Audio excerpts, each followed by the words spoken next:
We're going to show you Palpatine himself.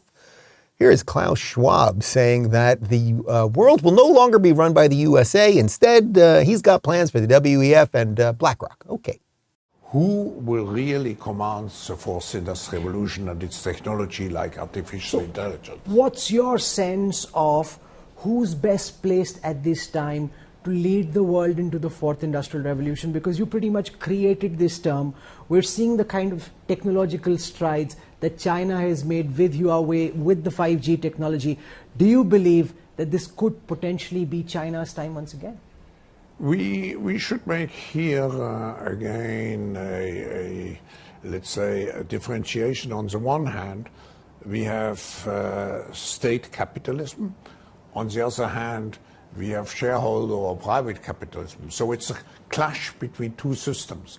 I believe that state capitalism in the short term provides certain advantages because you can mobilize in a concentrated way a lot of resources to reach a specific objective. But I believe that the future is not state capitalism or shareholder capitalism. The future is what I call stakeholder capitalism, which is combined with the social responsibility.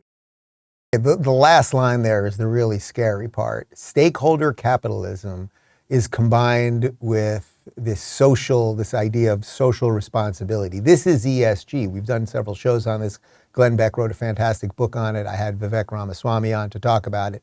This idea that these companies, and this is what fascism is, when governments work with giant corporations to instill a political belief on the people, and that's what they're doing. So they get these diversity, equity, inclusion boards at all of these big companies because they're being socially responsible, as ESG wants, as Klaus Schwab, Palpatine wants, and then they hire based on race and sexuality and gender, and they make sure that, oh, you've been vaxxed, so maybe you'll get a promotion. You weren't vaxxed and you're white, you're kind of out, man, and a whole bunch more. This is exactly how it's working.